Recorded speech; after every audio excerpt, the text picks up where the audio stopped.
Hello. Happy Friday.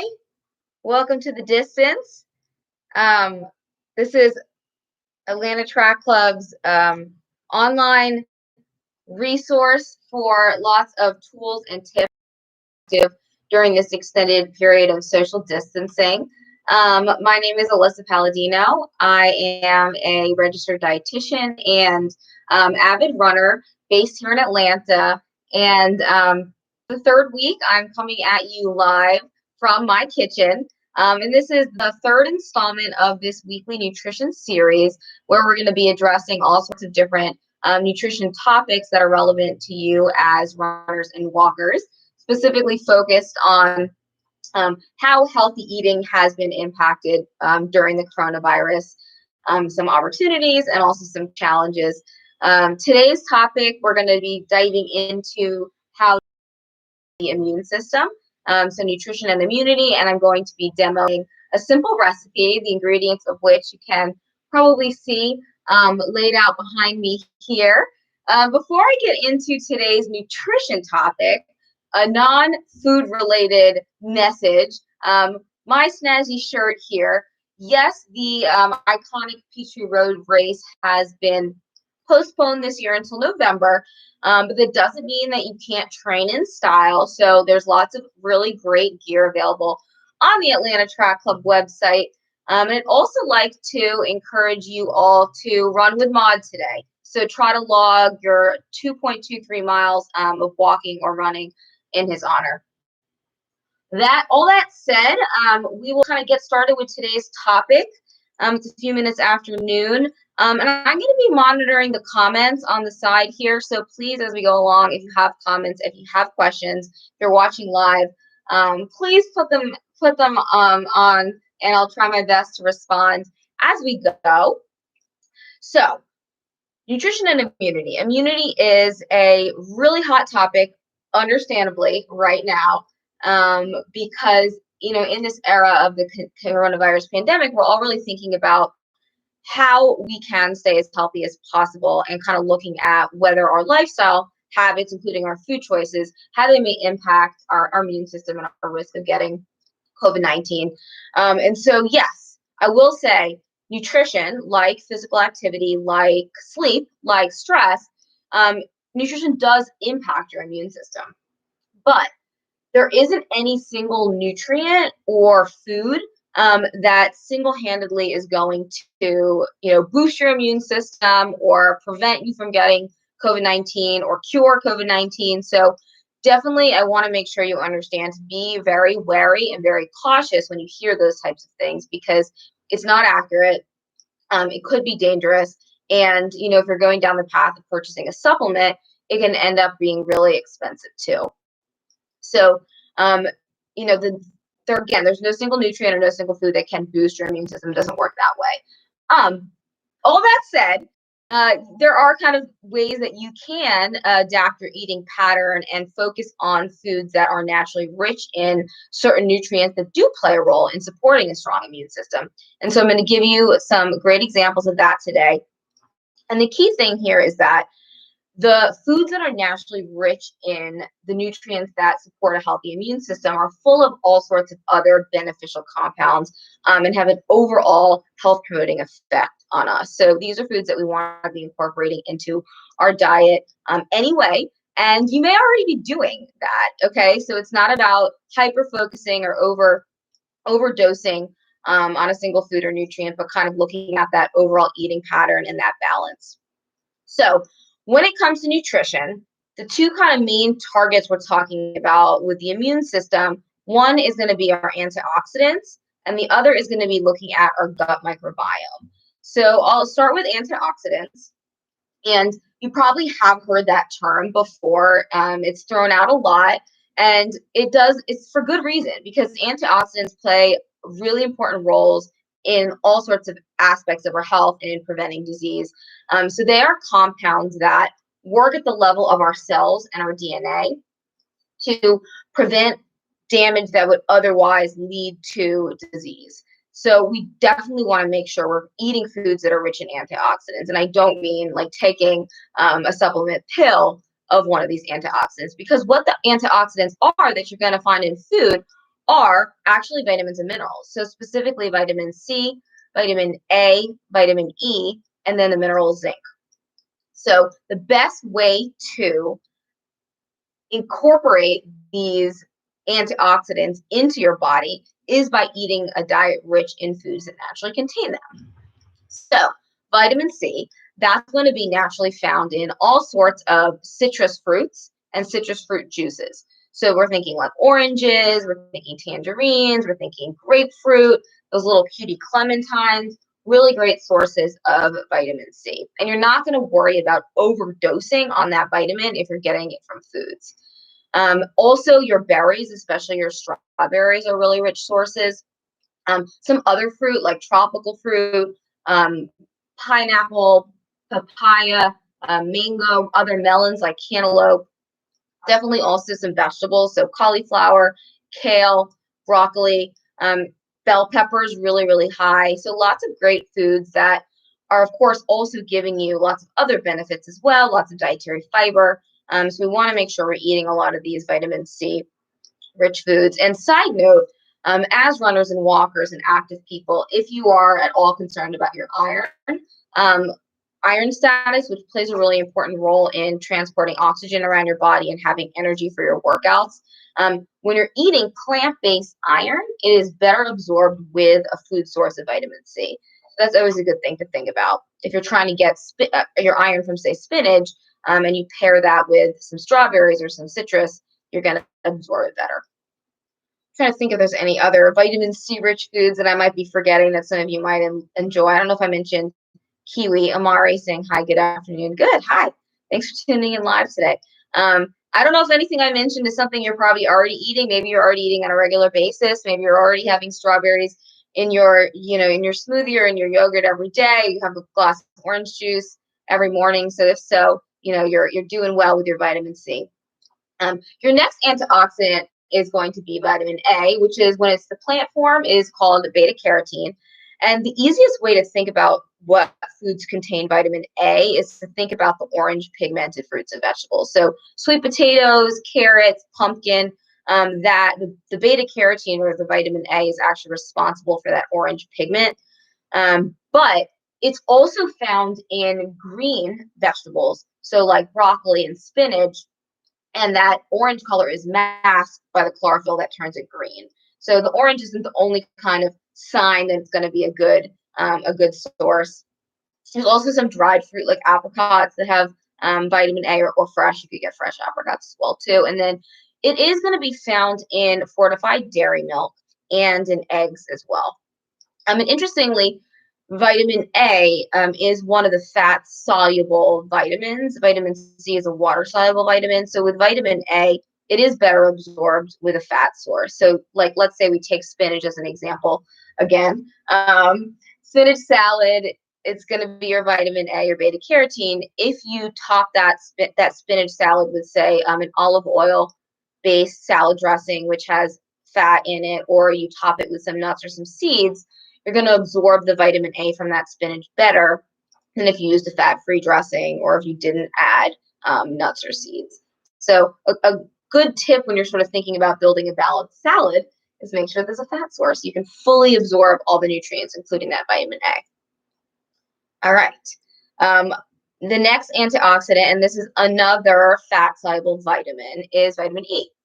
So this is going to be found actually naturally in foods that have a high level of plant-based unsaturated fat. So your vegetable oils, almonds and other nuts, peanut butter and other nut butters, seeds, things like chia seeds or flax seeds, sunflower seeds are super high. And avocado too. Again, thinking about foods that naturally are rich in healthy fats, they're typically also going to be high in vitamin E. And the one kind of caveat, although it's not really a caveat, so think about your nut milks. So your cashew milk, your almond milk. A lot of people are replacing dairy milk with nut milk now due to a lactose intolerance or just preferring not to eat dairy. And so you'd think that a nut milk is going to be high in vitamin E, since nuts are high in vitamin E. They aren't naturally, but most of the commercially available brands of nut milks are fortified with vitamin E. So that's why I said it's sort of a caveat, but it's not, because if you're going with one of the more commercial available brands of your almond or cashew milk, you are still going to get that vitamin E source, so you don't have to worry about it. That's a really easy way to get it. And then the final antioxidant that I'm going to mention is zinc. And zinc is not a vitamin, it is a mineral. Unlike some of these other ones that are found primarily in plants, zinc is found a lot in animal products. So it's definitely found in whole grains and beans and chickpeas and some of your plant-based sources for sure. It's found in peanut butter, it's found in chia seeds, it's found in almonds, it's found in tofu, but it's higher and actually better absorbed from animal sources. So like beef, dark meat, poultry, fish, seafood, things like that. I think probably eggs. I'm not really sure off the top of my head, but yeah, making sure that, if you are following a plant-based, fully vegan or vegetarian diet, that you're getting ample amounts of plant-based sources of zinc, because you're not going to absorb it quite as well as the animal-based sources of zinc. Lots of great food sources, as you can see, to reap the benefits of antioxidants and the positive effect they're going to have on the immune system. You don't have to go and buy any kind of esoteric or special kind of food.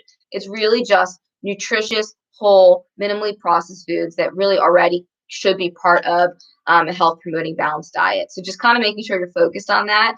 And limiting, not eliminating, but limiting some of the less nutritious, more processed foods, and you're probably getting all the antioxidants that you need. Sometimes I say, eat the rainbow. A lot of dietitians will say that. And what we mean is eating a variety of colorful fruits and vegetables as much as possible, because all those different colors are actually different antioxidants. And that's going to be the best way to promote health. And really, like, if there's anything we can do when it comes to food and kind of supporting our immune system, keeping it as strong as possible, that's where it's going to be at, those fruits and those vegetables. So before I kind of move on to the next category of foods, anybody who's on live have any comments, questions, favorite food that I mentioned that they already eating, or new food that they might try to incorporate in their diet to make it more antioxidant rich? I hope I inspired some of you out there. Antioxidants, they really, again, this is important for the immune system, but as far as lowering cancer risk, heart disease, longevity, even recovering from exercise, doing extensive running or biking or strength training or anything, you're going to need plenty of antioxidants in your diet to promote optimal recovery. Marty's loves baby carrots, a nice patriotic shirt. Yes. Thanks, Marty. This is a really great shirt, and I'm still super excited to be training for the Peachtree Road Race, even though it's now not until November. And baby carrots are actually my go-to because they don't require any prep. They're really delicious to eat raw. I almost always have several bags of them in my fridge at any given time. They're really my go-to snack. And Becca, thanks for chiming in. She didn't know about the combining spinach and a fat source. Yeah, so really that's any of your fat-soluble vitamins. So vitamins A, D, E, and K. Vitamins E and A are the ones that I kind of mentioned specifically are antioxidants. Those fat-soluble vitamins are going to be better absorbed with a fat source. So like your olive oil-based dressing, like your nuts, like your seeds, like your avocado. Cool. So I taught you all something. Good. All right. So the next category of foods are prebiotics and probiotics, and they are important because they play a role in creating a healthy gut microbiome. What that really means, and again, that's a term like antioxidants, is kind of trendy, and you may have heard it thrown around over the last couple of years. So the gut microbiome refers to the bacteria and other microorganisms that naturally reside in our GI tract, so in our intestinal tract. And there's all this new research coming out in the last few years, just how important our gut microbiome is to so many different aspects of our health, including our immunity. So a healthy gut supports a healthy immune system. And so that's kind of another target of what we could look at trying to optimize with our food choices. So prebiotics are the fuel for probiotics. Probiotics are actually bacteria themselves. So the probiotics, and a lot of times people are taking a supplement, which there are some good brands and there also are some people that benefit from it. But I'm always about a food first approach. And assuming you are not a super picky eater, there actually are a lot of really awesome food sources of probiotics. So my favorite, and this is not going to come as a surprise if you've listened to me the last two lunch and learns, is going to be Greek yogurt. So Greek yogurt's a really good source of probiotics and that good bacteria. If you actually look at the label on a Greek yogurt and you're going to see these like weird names listed on the ingredients list, those are actually the different strains of bacteria. So in some brands of Greek yogurt, you're going to see 3, 4, 5 different strains. And in others, you might just see 1 or 2, but regardless, you're going to get probiotics, good bacteria from Greek yogurt.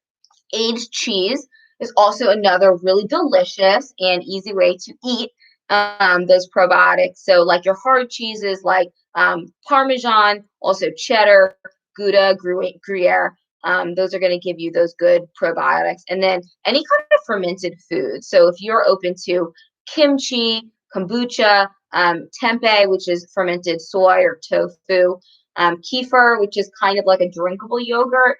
I'm trying to think of some others off the top of my head. Sauerkraut. So lots of different actually probiotic rich food sources from a whole variety of cuisines if you are willing to be a little bit adventurous. So you don't even necessarily have to take a probiotic supplement if you don't want to.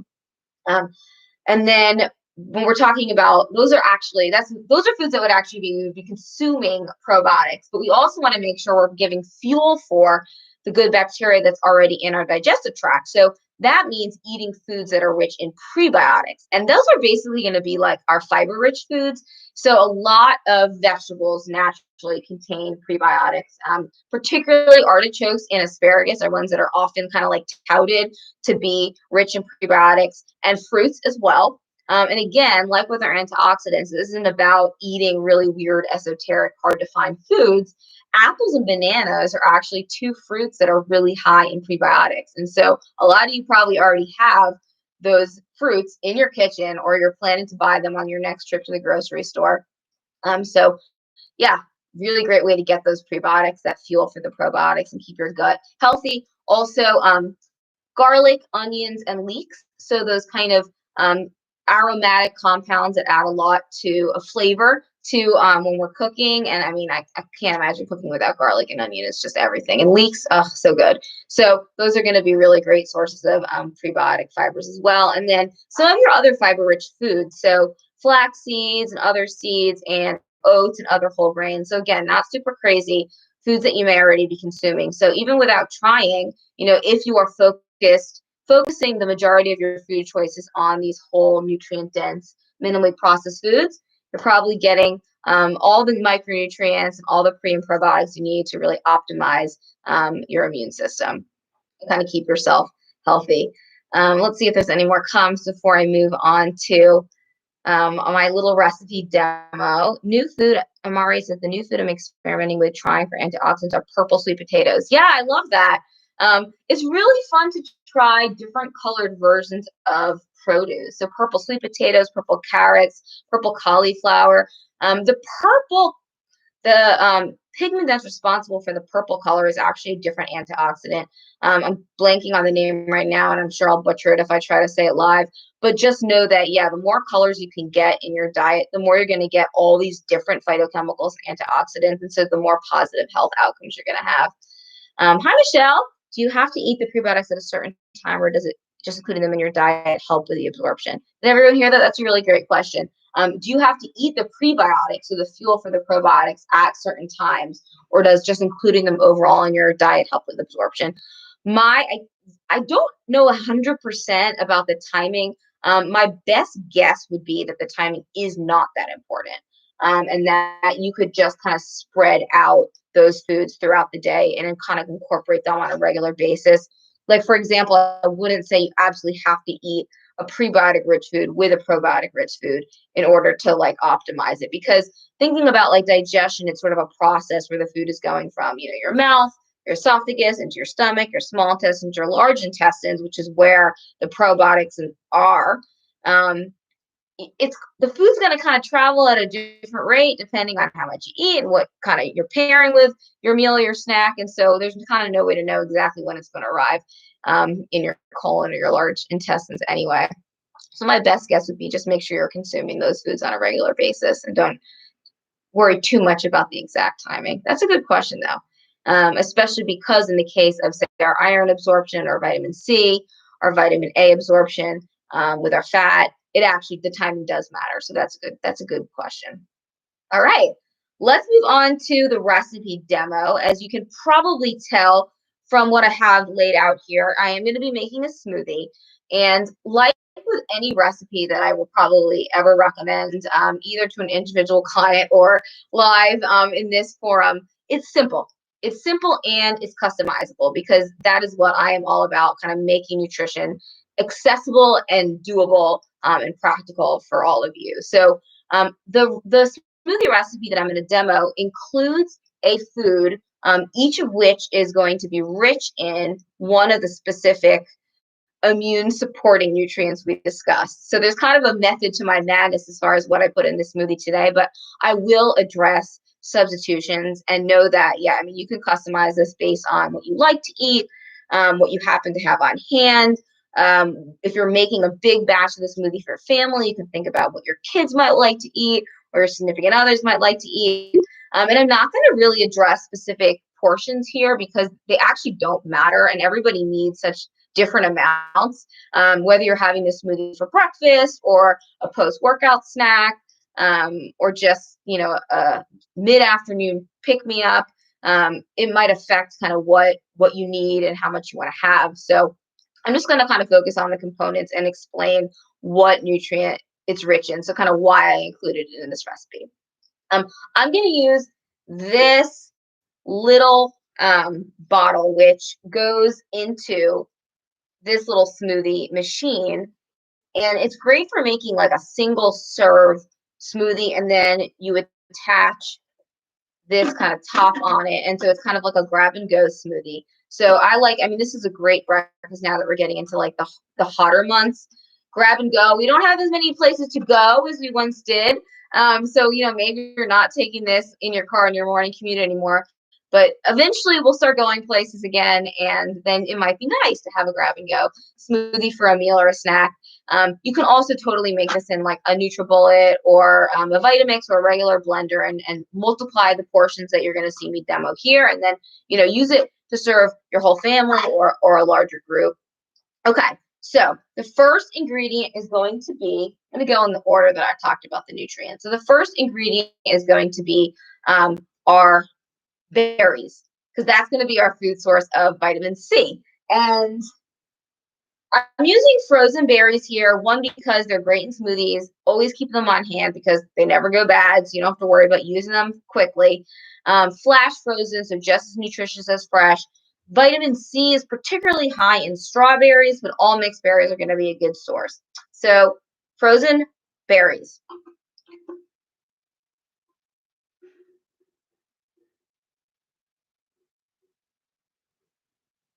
Okay, they're in there.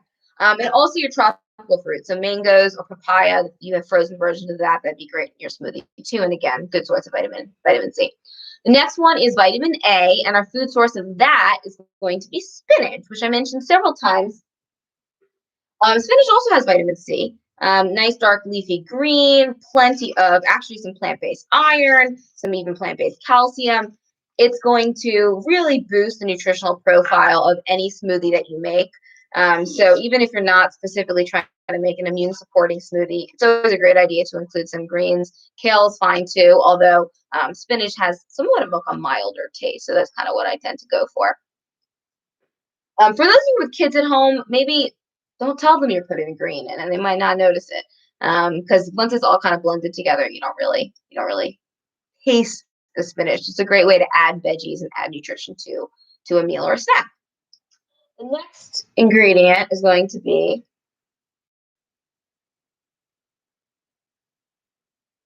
our nut milk. So like I mentioned, nut milk is fortified with vitamin E, and nuts naturally contain vitamin E. So this is going to be our source of vitamin E. And this is an unsweetened cashew milk. If you prefer to add more protein to your smoothie, you could swap this out for a soy milk or dairy milk. The soy milk may also be, I don't actually think so. No, you'd lose that vitamin E, though. You would get more protein, and you'd still get a lot of calcium if you use soy or dairy milk. All right, next we're going to have no nutrition presentation would be complete if I didn't, especially during quarantine, if I didn't mention peanut butter. So this is peanut butter, and this is going to be our food source of zinc, although it also is a great source of vitamin E, and it's a great source of heart-healthy unsaturated fat, some fiber, some protein, so it's a good one. And remember, because we're trying to optimize the absorption of those fat-soluble vitamins A and E, we do want to make sure we have a fat source like peanut butter. Plus, it's going to make your smoothie stick with you a lot longer because fat is slower to digest and helps promote satiety for longer than if this was just fruit and milk and yogurt. Which brings us to, well, actually, no, we're going to do this first. We're going to do our prebiotic food, our bananas, next. I always put bananas in a smoothie anyway, just because they add such great texture and natural sweetness. You don't have to add another sweetener. So, you see me, yeah.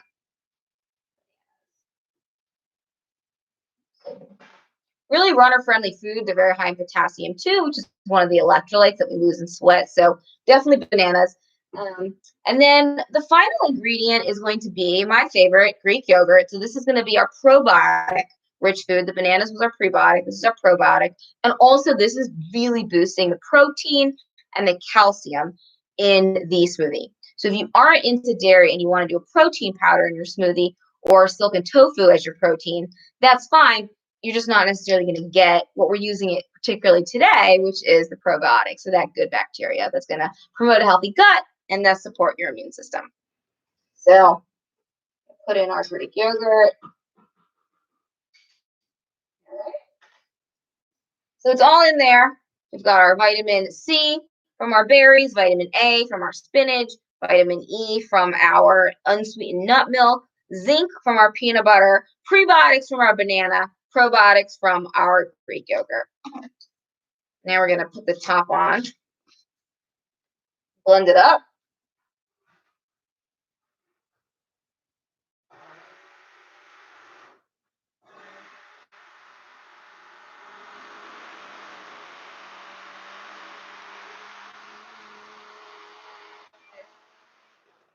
I don't think you guys want to watch me make a smoothie. You know how it turns out. But give it a try. Thank you so much for tuning in today. I hope you all learned something. We have a couple of minutes left. If anyone has any questions, try to think if there were any other messages I wanted to convey today. I think the biggest point really is look at your diet overall and make sure you're including lots of these foods that are naturally rich in antioxidants, pre and probiotics. Still include some treats and some other snack foods that you enjoy. Just know that you're not going to be getting as many of these, important micronutrients from those foods. So look at that balance. Look at the overall eating pattern, and that's really where you can have a positive impact on your immune system. Stay away from those supplements or those miracle cures. Don't overdose on any single food or nutrient. And that's true when it comes to how nutrition can support a healthy immune system, but also how really nutrition works in health in general. Let's see if we have any more comments here. Marty, how about adding seeds like flax, hemp, and chia, and which we use, mainly just adding fiber protein? Really good question. So seeds like flax and hemp and chia are really great to add to oatmeal, to yogurt, to baking, to smoothies. You're getting a lot of nutrition with these little seeds, actually. So yes, typically they'll have fiber and they'll have protein. Some of them have that really important anti-inflammatory unsaturated fat known as omega-3s. So those are really, really important to have, definitely as athletes, as runners. The omega-3s and their anti-inflammatory effect is really beneficial for health and for recovery. And a lot of those nuts and seeds are also going to have some of the antioxidants and other compounds we talked about today. So you're going to find some zinc. You're going to find potentially some vitamin E, and you're definitely going to find some of the prebiotic fibers. So really helping out with the immune system. Great question, Marty. Thanks. Becca's asking, next time tell me what the heck are free radicals. Okay, so Free radicals are what the antioxidants neutralize. So free radicals are going to pop up in your body as a result of oxidative damage that is just happening from living our lives. The more we exercise, the more we're exposed to environmental pollutions, that free radical damage is happening. And so we have to consume antioxidants to neutralize them and make sure they don't lead to disease. I don't know if that's a really quick little answer. Yeah, we can sidebar this, Becca. So that's all I got for you today. Thanks again for tuning in to The Distance, Atlanta Track Club's online hub of resources to support you in staying healthy and active during this period of extended social distancing. Check out The Distance, the online website. Actually, I think I wrote a full article about nutrition and the immune system. And then I actually wrote out a sample day of eating breakfast, lunch, dinner, and snacks that include these antioxidant rich and pre and probiotic rich foods. So if you want to check that out, it's either already up there or will be next week. So go ahead and check that out. And in general, the Distance website is just chock full of awesome resources. And the Atlanta Track Club website is where you can purchase really snazzy looking gear like this. Thanks again for tuning in. I will see you hopefully next Friday at noon. And if you like today's presentation, share the link with your friends or your family or your coworkers, because this will live on the Atlanta Track Club's YouTube channel for a while, I think. All right. Happy Friday. Happy weekend. Take care, everyone.